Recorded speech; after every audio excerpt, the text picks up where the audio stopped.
Good morning mga kaani. Since day off natin ngayon, bibisitahin natin yung palayan at titingnan natin kung ano pa yung mga pwede natin gawin. Ngayon kasama ko si Shirley. So, samahan nyo ako.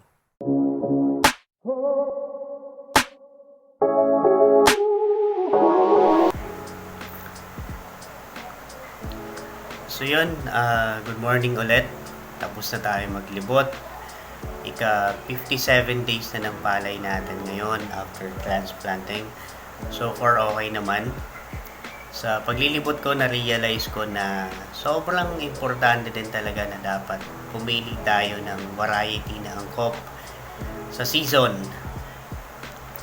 Ang ginamit ko RC216. Ito yung first batch na nirelease ng MAU dito sa amin. So maraming salamat po sa inyo. Sa kabilang palayan, SL8 yung ginamit natin doon. So pag may time, bibisitahin din natin. Okay naman yung tayo ng palay natin. Nakapagsuwi naman siya ng maayos. 2 tundos yung ginamit natin doon. Umabot din ng 41 tillers yung karamihan. So sana lahat maging productive yon. Ang napansin ko lang yung RC216 na variety, susceptible siya sa Tungro virus.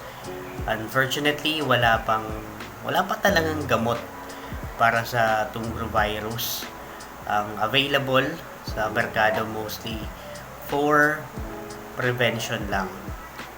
So yun na nga, mahalaga talaga na alam natin yung characteristic ng variety ng binhi na gagamitin natin, and dapat maging familiar din tayo sa sakit or peste na umaatake sa palayan at kung kailan to umaatake. Pwede nyong i-download yung Binhing Palay app, malaking tulong yon. May mga variety kasi na may panlaban or di sila susceptible sa iba't ibang sakit ng palay like Tungro, bacteria leaf blight, blast, sheet blight, at sa iba pang sakit at peste. Nakapagsabog na din tayo ng abono para sa top dress. Ang maturity date ng RC216 umaabot ng 113 days after transplanting. So nag-apply tayo nung ika 48 days para matimingan natin.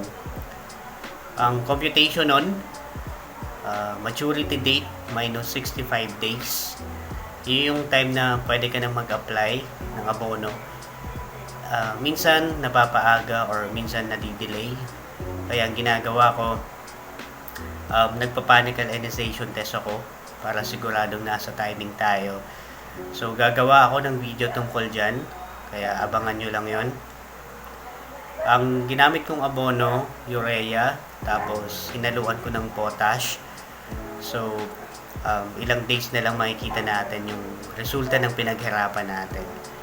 So comment lang kayo sa baba, magtulungan tayo. Farm Nice, Happy Rice, maraming salamat.